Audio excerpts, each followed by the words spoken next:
Good afternoon, everyone. We're live on Facebook. My name is Ileana Soto-Welty. I'm the Executive Director of MECA, the Multi-Ethnic Collaborative of Community Agencies. And MECA is a collective impact organization working to eliminate racial and ethnic disparities. And we're excited to host this webinar today. We have an exciting group of people that are going to share their experiences today. But before we get started, I wanted to share a little bit about adverse childhood experiences and the ACEs Aware initiative. MECA, along with its partners, Early Childhood OC, were selected as an ACEs Aware grantee. And a little bit about ACEs initiative. The Office of the California Surgeon General, Dr. Nadine Burke-Harris, and the California Department of Healthcare Services are leading a first-in-the-nation statewide effort to screen children and adults for adverse childhood experiences in primary care and to treat the impacts of toxic stress with trauma-informed care. The ACEs Aware initiative is built on the consensus of scientific evidence demonstrating that early detection and evidence-based intervention improve health outcomes and mitigate the health impacts of toxic stress. You can find out more information at acesaware.org. Also, we're in Orange County, and Orange County received an ACEs Network of Care grant, and it's being led by Mind OC. MECA is on the steering committee and will be leading the Equity and Inclusion Committee. If you are interested in finding out more about that, I will put my email in the chat. These conversations are informing what we are calling a brown paper, which will talk about the racial and ethnic implications and perspectives in the screening and treatment of adverse childhood experiences. At MECA, we've begun to incorporate ACEs into our trainings so that our ethnic communities are becoming more aware. This conversation is geared towards providers, but we really believe that everyone should know more about ACEs and learn more about resilience strategies. I will put more in-depth information and links in the chat. But let me get started with our presentation today.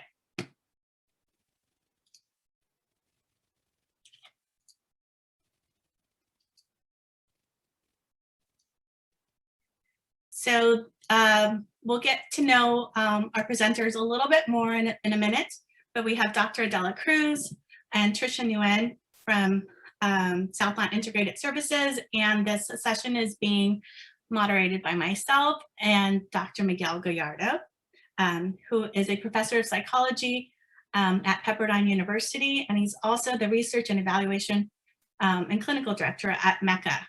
Our topic today is cultural considerations in parenting practices and ACEs. So in this slide, you'll see the common categories for childhood adversity, which include physical abuse, emotional abuse, sexual abuse, physical neglect and emotional neglect, as well as household dysfunction areas, mental illness, incarcerated relatives, substance use, mother treated violently, and divorce. Of course, we believe that there are many others as well. There was an initial study conducted by Kaiser and the San Diego Centers for Disease Control, where people experienced, reported at least one adverse childhood experience, 2/3 reported at least one adverse childhood experience, and more than 1 in 5 reported 3 or more ACEs. 1 in 8 reported 4 or more ACEs. So the higher prevalence of ACEs, there's likely to have a negative health impacts. And those folks are usually typically low income, people of color, involved in the justice system, or part of the LGBTQ community.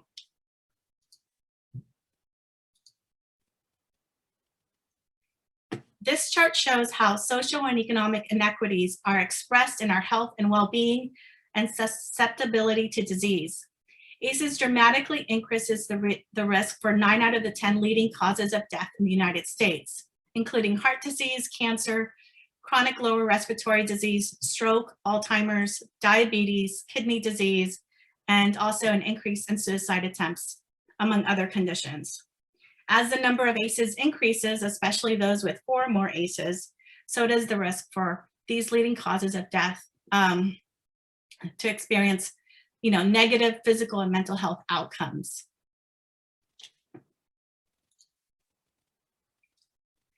In this slide, it's also really important to talk about the social determinants of health.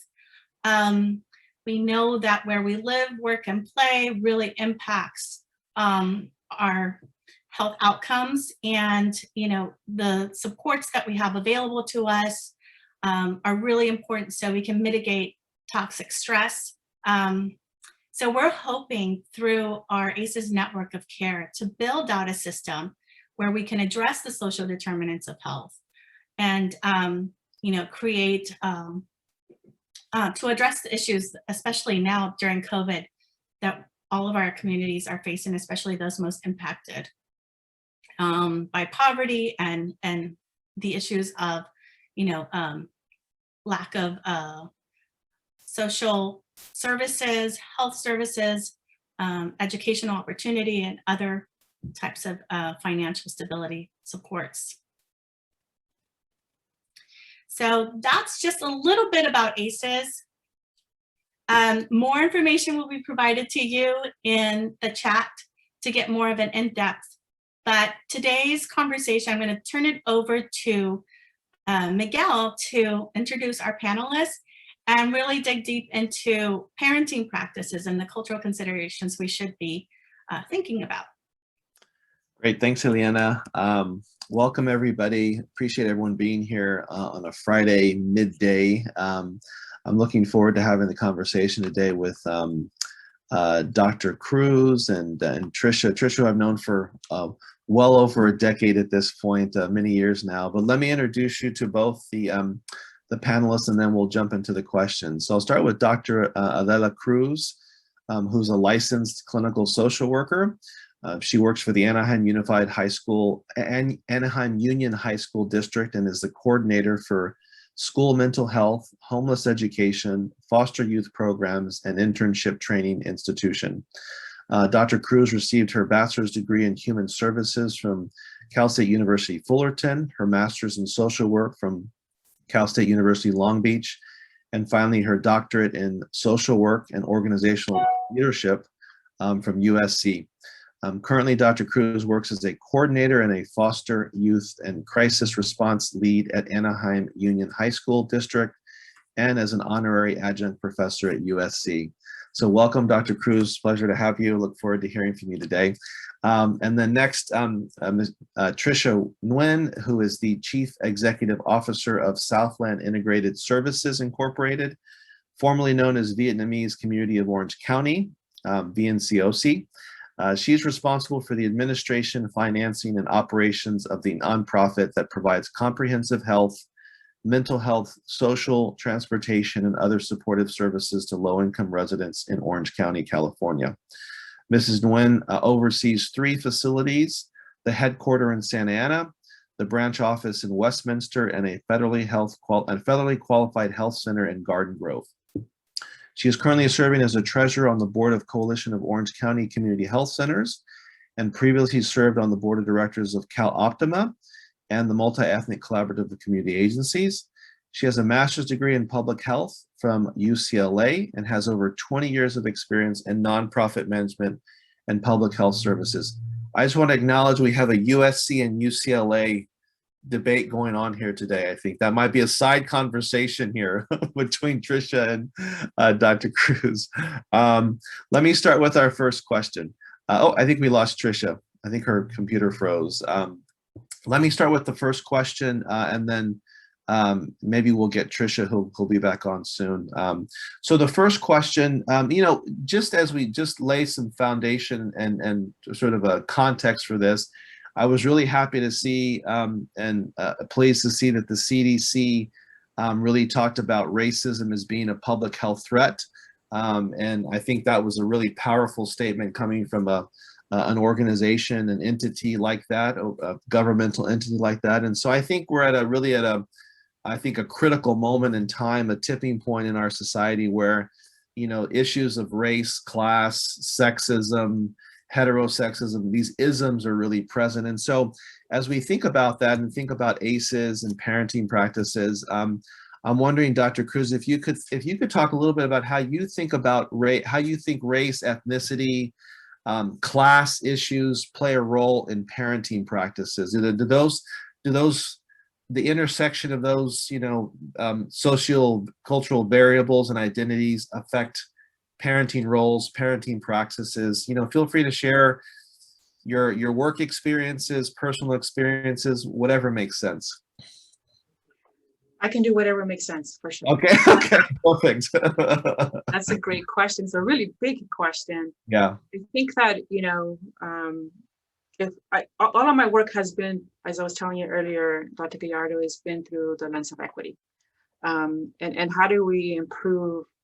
For me, equity is about the quality of life and access to opportunities. And when we talk about in the United States, opportunity is everywhere, right? Is how do we give our children access to opportunities?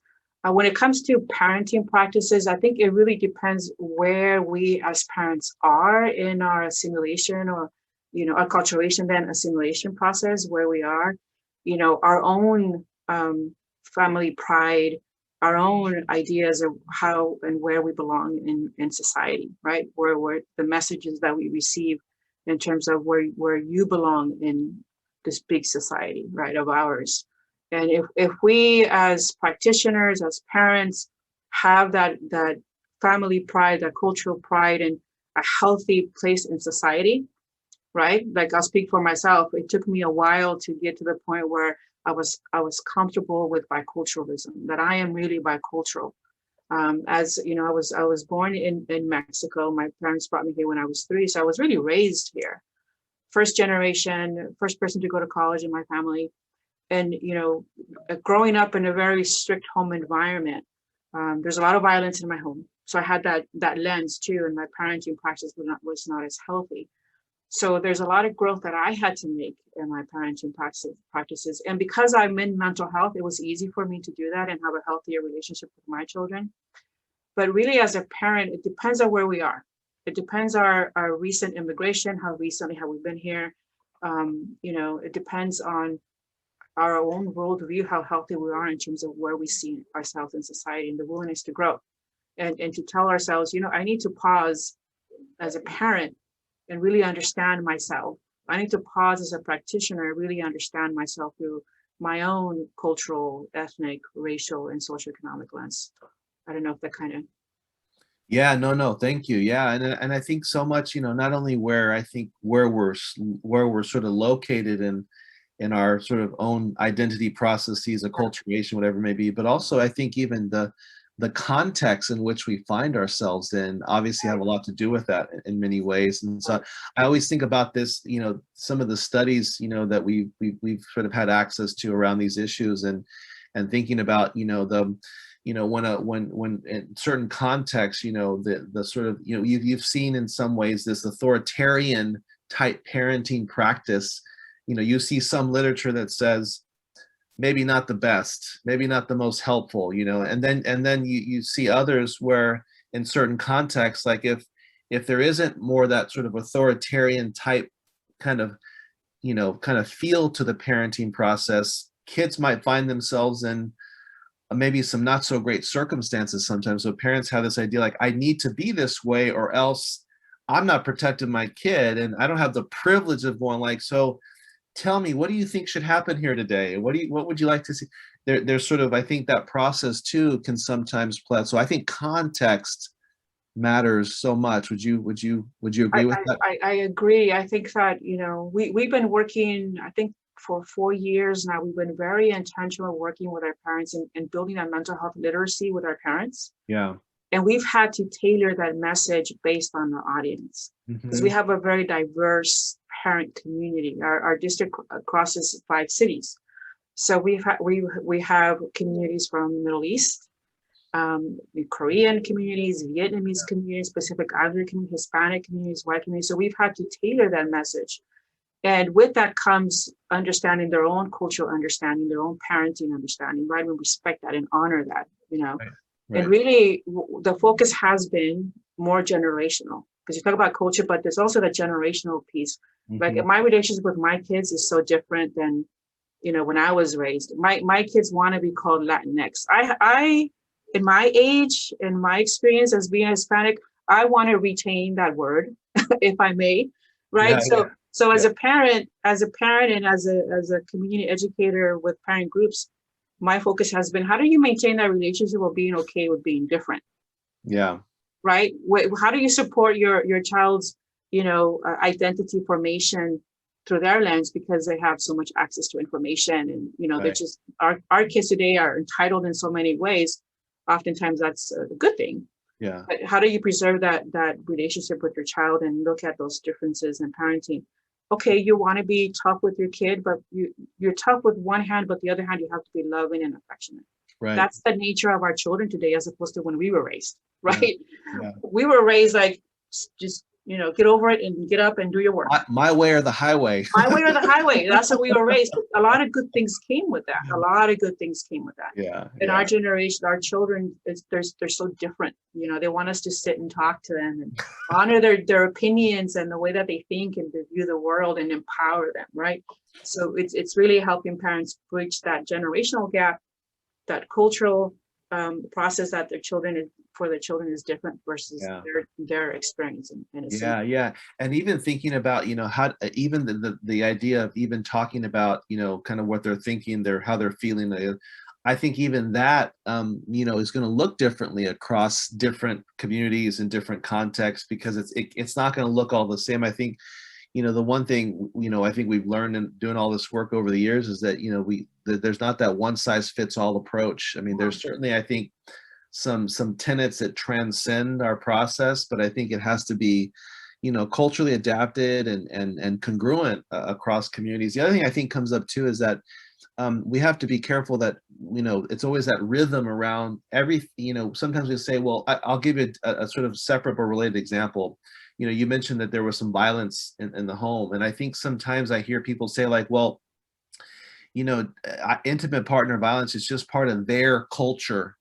And I always think to myself, like, we have to be careful around, like, you know, like what we mean by that, because I think we're sort of perpetuating misinformation and whatnot around, like, there are things that happen across all cultures that we just have to really not, you know, allow to continue to happen, because they're not cultural in essence, in that particular sense. Does that make sense? That makes a lot of sense. I think there's two concepts. One is the safety of individuals. We Right, always have to act when it comes to the safety, especially when we're dealing with children. right, But in everything that we do, whether it's through a cultural lens, and you know, whether it's our belief system, right, or our rituals, there's always a duality to everything. And sometimes we just focus on how we're different and the bad right. things, and we forget that there's always, everything that we do, there's a duality to everything. So Yeah, for me, having grown up in a home that was very strict, violent oftentimes, as the oldest, I had certain responsibilities. I've gotten to a point where I understand the good things that I learned, the grit, the resilience, yeah, the structure, the responsibility, right? And then understand the things that perhaps were more hurtful that I needed to process and take care right. of. So Okay. everything that we do in working with parents, we have to think about the duality of things. Yeah, And there's good in everything. If we look closely, there's good to be found in, if you do sit and get to know your parents and ask them what their belief systems are about health, about healthcare, about child rearing, as yeah, opposed to me just coming in as a professional, say, this is what I'm going to do. Going to your you know, the society in terms of how we talk to families. Sometimes we think that because we're experts, here's what we're going to do, and this is the way we're going to do it. I tell parents all the time, doesn't matter how many years or how many degrees I have, you are the expert when it comes to your child. Don't let anybody tell you anything differently. right. Kind Yeah. of just brings down that barrier, right? Mhm. Okay, so I can talk to this person. She's going to respect who I am as a parent. Yeah, yeah, makes sense. Like, thank you for that. Thank you. I see Trisha's back, so let me go on to the next question. Welcome back, Trisha. USC has been way represented here. We're waiting for UCLA to show up, so we're glad you're back. All right, so the second question we have is, you know, share with us what sort of cultural considerations providers who are implementing the ACEs screening should know about ethnic specific parenting practices, and how, that can influence the perception of adverse, childhood experiences and trauma.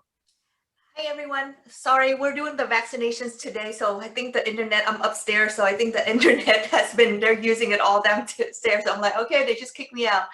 I'm Trisha Nguyen, and I think a little bit of background, I think for being a parent, you have to understand the cultural consideration. So I'll tell a little bit about my background so you understand, for me, I said I turned out okay, meaning I went through a lot of trauma, childhood experience. I came here when I was 11 years old. My dad basically went by boat and he came here in 79 and he sponsored my mom, my grandma, and myself. So we're a very small family. And to be honest, I didn't want to leave Vietnam because for me, I had a really good life. A lot of people were like, we struggle in communist. For me, my grandma basically very well off in Vietnam. And I think she saw the communists and there's no future for especially girls. So she sacrificed and she basically lost all 4 of her homes and to sacrifice to move here for my future. But when I first started here, I didn't have any bond with my dad. I consider my dad as a military dad. In Vietnam, he handled hundreds of people and he tell them go right and they go right and go left, they go left, right? Eventually when the session go by, you're gonna see a little bit of my personality. I'm not very obedient per se as the definition of as an Asian daughter. And so when I first came here, I struggled a lot. I was considered 1.5 generation. I didn't get along with my dad because I already, being coached or being trained by my grandma, my perspective is very different. He wanted me to be a doctor. Of course, I didn't turn out to be a doctor. So I consider a very, like a black sheep in the family. He basically says, if I tell you, you have to listen because I'm your dad. And I always like, you have to explain to me if you're stuck, you say you're stuck. Like, what is so wrong about it? When you're in school, they taught you, like you have to speak out, you have to say what you mean. At home, we're being taught completely different. So it was really, really hard for me. And I actually thought about suicide. I think I was on the suicide panel. I was the oldest. When I first came here, I was the only child. And then of course, my brother came out a year after my parents were united. So with that, I was like, okay, I was the only child. I was spoiled. I came here. We live in an apartment. It was completely different than the experience of most people, came to the United States. And at that time, I said, why am I taking care of my mom has MS? Not long after, my dad has cancer. My grandma was old, and I was taking care of my 12 years younger brother. So during that time, I said, you know what? Why am I living in this world? And I cry every day. I thought about many different ways of committing suicide. And I think what stopped me was my grandma's sacrifice. So I stopped myself from committing and I became very strong after. I don't know what was the end of hitting me that I became strong. But to be honest, the kids here have to endure a lot. There's a lot of pressure from the parents. There's a lot of pressure from the teacher, school. They basically have a lot of the competition. So I think, for you have to understand where the kid is coming from. And you have to understand where they're at, because I think a lot of the parents, a lot of my friends were surprised that I'm not tiger mom. I'm really chill with my kid. I asked them, you want to go piano? And they're like, no. I'm like, okay. You want to go to temple? They're like, no. I'm like, okay. Because I went through that with my dad and we didn't have a good relationship. When you mentioned divorce, my parents were divorced. So that would be one of the childhood, my dad actually, hit my mom when I was younger and I did not tolerate that. So we were not on speaking terms. My dad didn't go to my wedding because of various reasons. But I think after, what doesn't kill you makes you stronger. And I think I became one of the resilient kid where a lot of colleagues I work with, they didn't know my stories.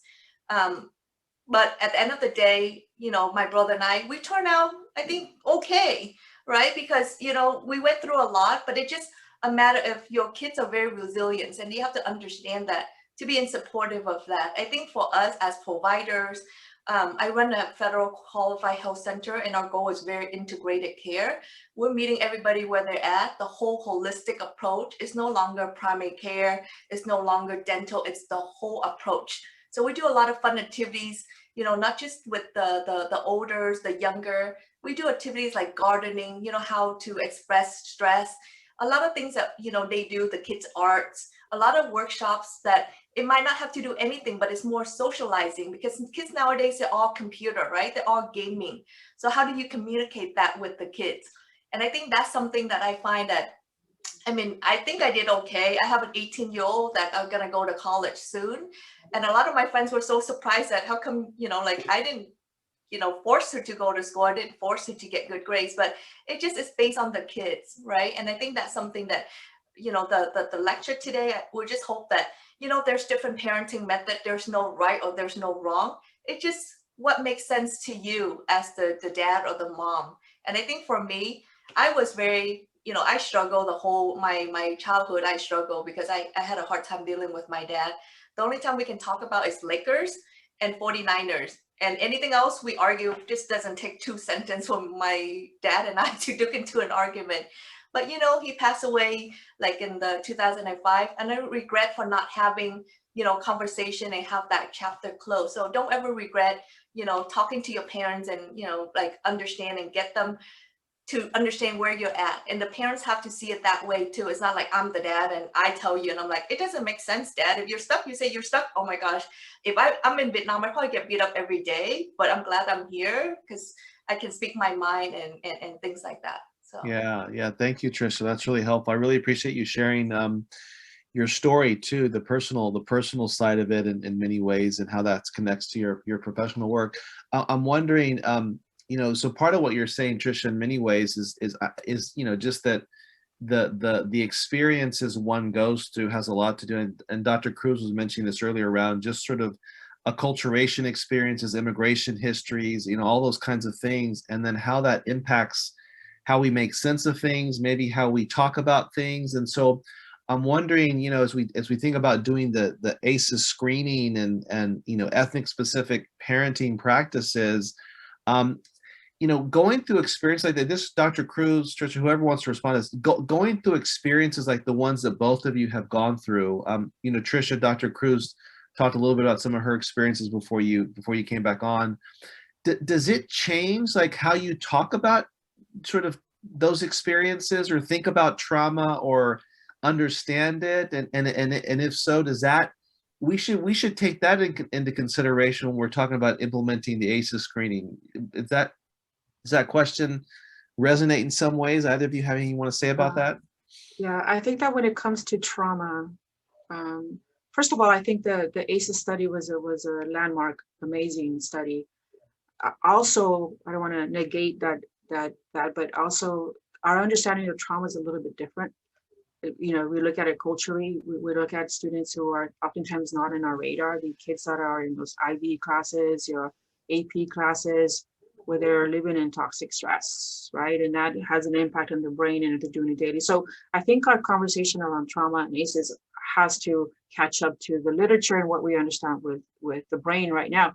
When we're looking at screening and doing it through that cultural sensitive lens, we have to take the time to understand our parents, right? We have to really get to understand their perspective, like I said earlier, about help-seeking behaviors, about do they even have a term for mental illness? Do they understand what that is? Do they believe that that's something that we should be talking about?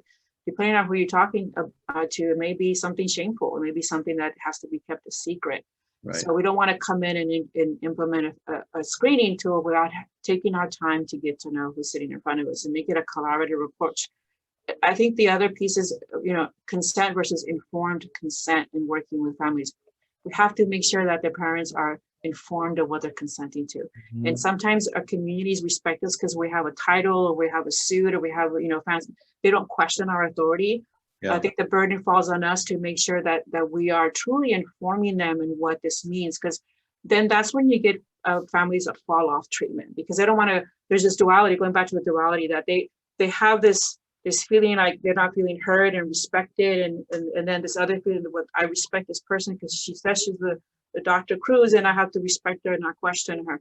So we really do have to take the time and incorporate any instrument that any question, souvenir, or even just going to the regular interview, clinical interview with our clients. We have to take the time to get to know who they are and really inform them of what is happening. And if they feel uncomfortable, that means we need to pause. Maybe this is not the right time for me to administer training, right? So, no. And I think also understanding the culture, and it's really hard when you talk about, like, we have clients who are sexually abused by, the loved ones, right? Or the violence is really hard in understanding, especially during the pandemic, where we realize that it's really hard for them, you know, to talk and to share with us when the person, the perpetrator could be, you know, next door. So I think you have to understand, keep in mind that, you know, whatever it is, meeting them where they're at. A lot of times you can meet them at, you know, a coffee shop place or, you know, a library or things like that where they're comfortable to share with you. I think that's what it is have to understand and not thinking that you know it all. Because a lot of time when you talk to a conversation with them, you can tell a lot like they went through. I mean, literally, we have our staff, even some of our staff went through the trauma themselves. You know, the parents, you know, like went through, beat up, you know, like get shot. There's a lot of drama that you don't know, even your own staff. So I think just, you know, to be real and keep it light. I think humor, fun. A lot of times, you know, we're so serious because we're professional, but I think keeping it fun, right? Because when we do things like, I find myself that, you know, we work so hard and at the end of the day, just have like a fun, you know, like just sitting and just, you know, talking about random things and make it lighter mood. Because I think now with live, with so much things going on with, you know, in the world, there's, you know, virus, there's like hate, there's so much racism, there's so much, and the kids, the expectations, I mean, just because you have 4.6 or 7, you know, 5 point doesn't mean you get into a good school. So what? School is only, you know, it's one of the component. I know a lot of kids who didn't finish high school and they became millionaires, right? There's a lot of, you know, business folks that they are very, very smart and they didn't finish high school. I have a lot of my friends who didn't finish high school and they're like way, way filthy rich. And, you know, the doctors, it just, you know, the name everybody loves, oh, I'm a physician, especially in our community, the Vietnamese community. I was a failure to my dad because I didn't meet his standard. I didn't become a doctor. I went through 2 years trying to please him, but I didn't like blood. I didn't like needle. And during that time, I had to give my mom a shot because of steroid. She has MS, multiple sclerosis. So I think I was traumatized by having seen her pain every single day. So I decided not to be, you know, in the medical field. But the interesting part is I didn't know what I wanted to be, but my counselor says, well, no, you're really good at psychology. So I actually got my bachelor, Miguel, in psychology and sociology. And then my professor, another professor says, well, you know, your mom has, you know, MS, your grandma has this and that. Why don't you go something in public health? And at that time, I was like, what is public health? So I was so confused in terms of where should I be? So I applied for MSW, MPH. And of course, when UCLA, you know, selected, I happened to be randomly picked MPH during that time. And I'm like, okay, UCLA it is. And that's how I got my MPH. And that was my funny story, how it's going a whole full circle. I didn't know. I was a confused child. I didn't know what I wanted to be.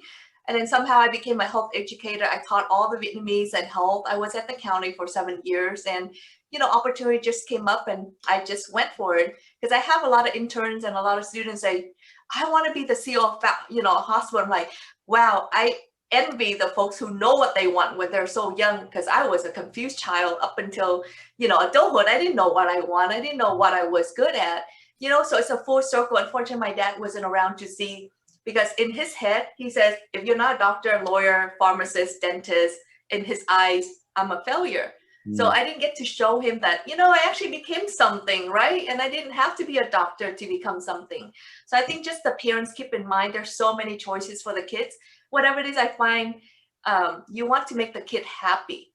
And I find there's a lot of Asian kids, especially I'm speaking so that the therapist to be keep in mind, we have high expectations, right? Because the parents sacrifice their lives, you know, their wealth from Vietnam to come here, not just Vietnam, but many other Asian countries and other immigrants. And because of that, their expectation on the kids is tenfold, right? You get a B and it just like kind of like the world ends. When you have other kids got a B, it's like, great job, you got a B. For us, it's like a B, like, are you kidding me? And so because of that, it put a lot of pressure and the kids have no, you know, no enjoyment of life. And I have personally known a kid who a few years ago committed suicide at Bellaterra. And that's my husband, friend, nephew. And literally, you know, like, so, you know, a lot of people, you know, close to you, because the kids felt like, you know, why do I just live, be an adult and I have to do all these things? It's very strenuous on their life. Even one of my staff who was Farsi, her daughter like jumped in front of a train committed suicide like about 5 or 7 years ago. So we need to understand as parents, as counselors, professional, there's a lot of stress on the kids. Back then, I don't remember I studied that hard, right? Now I see my, my 2 kids, it's nonstop. They don't even have a life. Like, we don't remember socializing. Back then, we get to play with our kids in the backyard. You play games, hopscotch, jump. Now there's nothing. It's just like, either game playing or just study. Like, there's no, and then the parents who want their kids to be in good college, they just like line them up with activities like taekwondo, leader of this club. I mean, they just pack and pack and pack. So I think the educators need to know that, we need to loosen up the homework. There's something where they say, oh my God, these homework are so redundant. It's ridiculous. We don't learn anything. It just, it's busy work. I think that's the kids' feedback. Mhm. So I think as us leaders, we need to look into it and see what is it that make them, critical thinking skills. There's a lot of common sense skills. You'd be surprised the folks that we hired bachelor level, they came in and they can't even think of basic stuff. So they're so used to technical structure and they can't go out of that structure. When we say, oh, let's do this, they're like, how do you do it? And it's just really hard. So I think we as the leaders need to think about that hard. The SAT, the test, it's just a number. So we need to understand that. Yeah. Yeah. No, thank you, Trisha. Thank you, Trisha. Ileana, I'll let you take the next question. Sure. Well, you know what, Trisha, we need to change the narrative on a lot of this stuff and the thinking that you weren't successful, because now you're supervising and managing doctors. So by running those 4 clinics. So congrats to you. I wanted to just have us reflect a little bit about this past year. And it's been an unprecedented time for all of us, and it's impacted families in more ways than we probably know right now. And their mental health, parents have had to step up and take on a bigger role as educators and navigating school for their kids. It's caused a lot of stress financially. And there's just been, it's affected the social determinants of health, right? So this question is for both of you. During this pandemic, what have you been thinking about in terms of supporting families and addressing this through a trauma-informed lens and through a culturally informed approach? I know that Anaheim has been preparing as students go back to school in September, but you've also been doing a lot of stuff this past year. And then I know, Trisha, you've been offering telehealth services, but, as providers do these ACEs screenings, taking into account everything that we've experienced this past year, what are some things that we should be thinking about in approaching our families? So Adela, if you want to start off first. Of course. I think that our approach is going to be one where we have to look at resilience and recovery. Oftentimes we are focused on the problem, on the things that are wrong, but we really have to, for the sake of our children, change the conversation and talk about resilience and recovery. Yes, things happen. There's a lot of loss, a lot of things that we went through collectively, sometimes individually, sometimes some people worse than others, but what can we talk about in terms of resilience? How do you come back and reintegrate children back into an educational system? One of the things that we're doing very strategically with a team of social workers and psychologists is creating professional development for our educators around being trauma-informed and responsive, just continuing that conversation for the generation that's coming. We have kids who have, and because we're a 7th through 12th school district, 7th graders who have been online have never been on any of our campuses. So we need to pause, and it's not just about academics. How do you integrate children? So children have been at home. They have been in an environment where oftentimes they're by themselves, right? They can turn off the camera and take a break whenever they want to, go to the kitchen, go to the refrigerator, get a snack, check. So they don't have those routines set, right? Their sleep routines or sleep hygiene changed. There's so many things that they're going to have to unlearn. They're going to come into a classroom and they're not going to be able to get up whenever they want to and go to the refrigerator or check their phones, right? But also going back to the topic of duality, what the good things that they learned how to be more independent. They have IT skills that perhaps they didn't have before, right? They're able to think for themselves and strategize. They're probably more organized because they were by themselves, and they had to be more organized in the work that they do, right? So how do we leverage all of that? How do we pause, and what can we do in the classroom? We're going to integrate mindfulness breaks at the top and in the middle and at the bottom of the classroom. So it's, remember, teachers is not just about academics. We need to pause and give children time. I took some time to interview kids who have already returned to school, just get direct input from children who have gone through this process. And what they're telling us is, like, really they felt a little bit more normal after 2 or 3 months. They were beginning to feel normal again. All they wanted to do, which we suspect, is talk to their friends. They did not want to listen or even pay attention to the teacher talking at them. You know, they brought up a really good point. You guys want us to come back into the classroom and have somebody talking at us when we haven't even been used to that for a year and a half. Mm-hmm.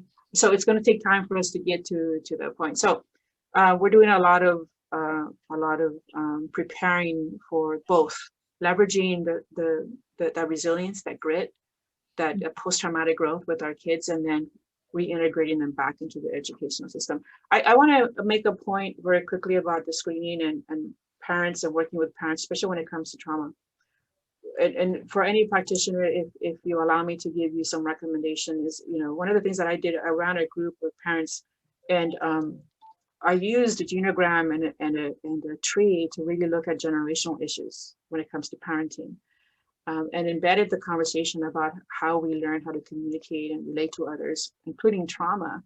It was a pretty powerful way for parents to gain an awareness of how our own experiences are we are really repeating everything that we learned with our children if we don't pause and have the awareness. So it's pretty powerful. So we don't always want to move to screening parents. I want to say that we want to really pause and get to understand and make the connection for them. Those differences, generational differences. I wanted to make that point before we move on. Thank you. And I think also to piggyback with Dr. Cruz is a lot of times the parents, because they sacrifice so much, we're forcing what we want. You know, we hear all the time the kid said, "Are you living your dream through me, mom?" Mm. You know, and I think that's something that we need to be mindful of. So that would be one thing. I think for us at Southland, we've been doing a lot of the fun activities like gardening. We started as soon as the pandemic started in March. We switched within a few days. We had to switch to telehealth 100% completely, learning telehealth on the spot. That was a challenge because our population, a lot of them were older Vietnamese. So having that telehealth was challenging in the beginning. We have to teach them how to use phone, FaceTime. There's a lot of Doxy.me. There's a lot of apps out there. But I think with our approach of integrated care, because our name, that's how we changed our name about a few years ago, is because we believe in the whole integration and the holistic approach. We do a lot of fun activities. There's just socialization classes where they just get together and just talk about, you know, a few things happening. So with the pandemic, I think what it is sometimes when we're even talking to the people that call in, you just have to ask and you just have to care. I think we have a lot of clients who just say, "How are you doing? Do you need help?" And they just cry. They're like, "You're the first one to ask me, how am I doing? For this whole year, nobody even asked, how am I doing?" Mm-hmm. So I think just, you know, like just caring and showing, you know, like just be authentic, right? Because people they're not stupid. They know who truly can, who just doing it, you know, just to do the job. And because of that, I think, you know, during this pandemic, it just support whatever it is you can do to support. We give them food. We started the food, you know, we're helping them apply for CalFresh. We'll help them with food, monthly food. And then we're giving them gifts. Like we have a lot of promotional materials and items, and they just cry. A lot of them came and it's like, you have no idea, just a little act of kindness goes a long way, because there's nobody pay attention to us. Nobody asks about how we're doing. The parents are super stressful because they have to, you know, sacrifice their job to be babysitting. They have a lot of hard time finding caregivers. And, you know, they have a lot of the older folks that have to, you know, take care of the younger kids. So we're smashed right in the middle of the generation that Dr. Cruz mentioned, because we're getting very confused of one side telling us this, the other side telling us, and we're right in the middle. And I think, fortunately, you just have to have a strong social support network. I think I grew up, I didn't join the gang. I mean, I went to Westminster High School, right? Got recruited by a lot of gangs because I think they saw my don't care attitude and I don't mind, attitude. So I got recruited many, many times, and it just happened because I'm thankful for my grandma, because I saw how she sacrificed, and that's the only thing that kept me going, to not steer the wrong way. So having that, personal person that you look up to, I think overall my grandma doesn't know, but she's the only reason why I'm still here, and she's the only reasons why I didn't turn bad and do a lot of bad activities, because I can. I have the personality, I have the attitude to do a lot of crazy stuff, right? But I didn't, because I hang out with a good group. They all became, I mean, all my friends became pharmacists and doctor. I'm the only one who's not. But, we turned out okay because we have a strong social support. I went to youth group. I became, a Buddhist youth president. I perform, I play instrument. Most people didn't know I was like, play instrument. I was performing dance, traditional dance. So I think those are what kept me going, is the stress. How do you go away from the stress that you have daily? What makes you enjoy? Some people enjoy writing, some people enjoy art, performing, and things like that. So every time the holiday, I'm never in California, I'm always fly out to hang out with my friends. And I think that's how I release my stress. So it's just like, we didn't think about it back then, but there's a lot of things that us parents can help the children how to get away from, because, like my daughter, she's ready to school. She's like, I'm so tired, mom. I'm over this year. I'm just done with, school. And just give them the support and say, you're 18 now, you can do whatever you want. So I think with that, it's just a being supportive parent. And I think a lot of my colleagues and friends are so surprised that I'm not a tiger mom. And I think that's something we need to educate and to help the Asian parents, especially. I think all parents are the same, but the Asian in particular, we have a hard time letting go of our kids, hard time letting go of our kids and let them to be what they want to be. So I want to hope to inspire some folks, if there's in the audience, that, understand where your kids, what they want to do, because you're not living your life through them. And I feel like a lot of the Asian parents are living, they didn't become, like my dad wants to be a doctor. I guess he didn't become, so he forces down on us. But luckily, like my brother, he gave up on forcing, his daughter. So he wasn't being forced, but he became a psychiatrist. So it just, just let them be what they want to be. So I think that's my take home message. Oh, thank you, Trisha. Well, I'm thankful for your grandmother and her influence, and you still being present with us. And I'm with your daughter. I'm over the pandemic and everything else as well. I'm hitting a pandemic wall, I think, somewhere in here. We have a question. I think we have time, I think, for another question. We'll see how that takes us. This might be our last question, but we wanted to at least take one question from the audience, actually. And Leanne White asked the question. She said, "I'm wondering how culture impacts attachment with male role models in terms of parenting assessments. I am tasked with undertaking parenting assessments for courts, but to what extent do I need to make allowances for culture when rating attachment for fathers from some cultures?" Either of you have thoughts about that? I think that, even let's just take the Hispanic community. Doesn't matter which community, in your mind, just take, a cultural group. Even within that cultural group, there's differences in parenting, right? Even within one person who is Hispanic and another person, going to be huge differences in how they see themselves in society and how they parent based on their experiences. The best thing that we can do as professionals is ask our clients, what are their belief systems around parenting? That is usually the best approach. We can learn and read about Hispanic Americans, Asian Americans, Native Americans, African Americans, and have some foundational understanding. But I think the best thing that we can do is really sit down and take the time to ask the parents. We are very intentional when we talk to parents. We know that you can't treat the child without treating the unit. Parents are fundamental to it. So we take the time to ask our parents, what are your understanding of what's happening with your child? What is your relationship with your child? Tell me, what do you do when you get upset? Mm-hmm. I don't assume to know. What are you doing when you get upset? What do you do to show affection, right? What is your language of love? It's always best to ask them. When it comes to men, obviously, I see it's changing, the generation that's coming up. Now you have dads that are stay-at-home dads, and you see all the commercials where they're carrying the babies and changing the diapers. It's so different when we grew up. They were so distant from care of their children, which is great. I love what I'm seeing. So you have, again, those generational differences. But I think that, you really have to take the time to, one, what is our awareness? Are we taking the time to understand the different cultures? But then the next layer is really taking the time to understand my client and the person in front of me.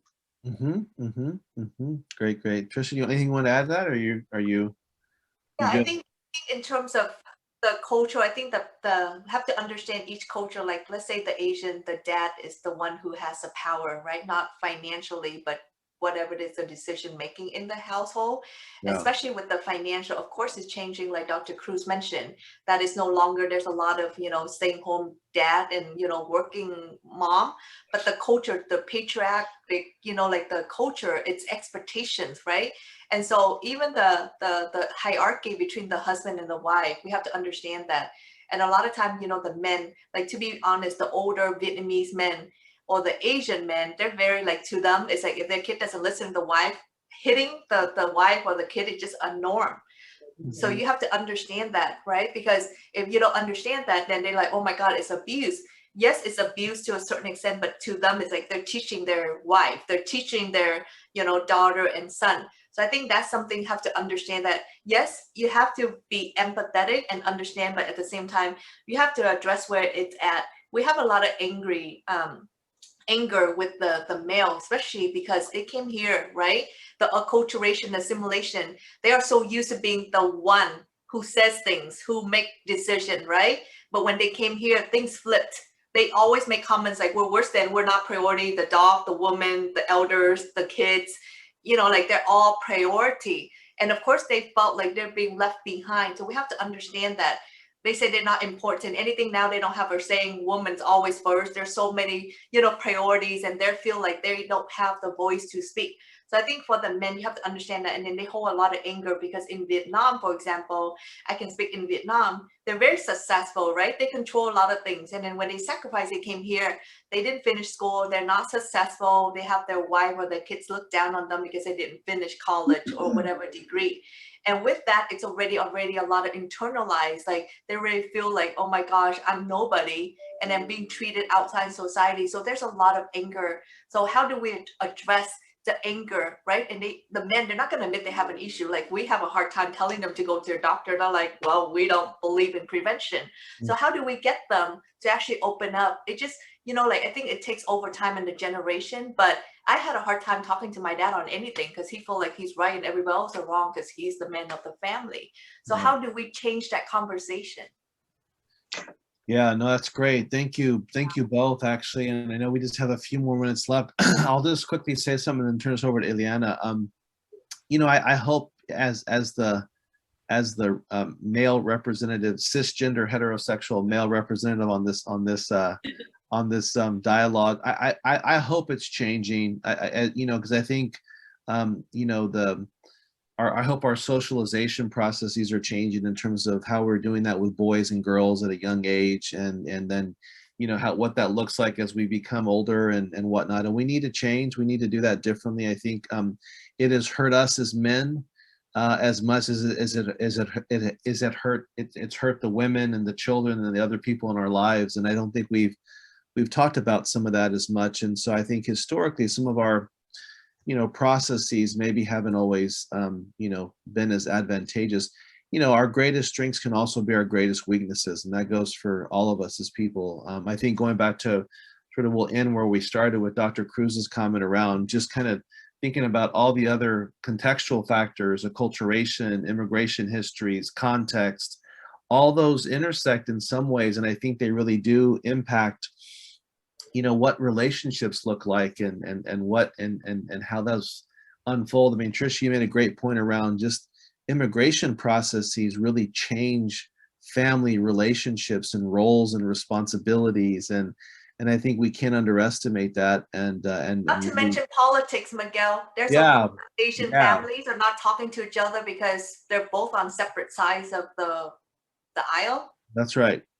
Yeah. So a lot of factors, but I want to thank both of you. I think as a dad myself, to two young girls. I hope that we do it differently, and I'm doing it differently in some ways as we move on, so we can sort of change what that looks like moving forward. So really want to thank both of you for your time.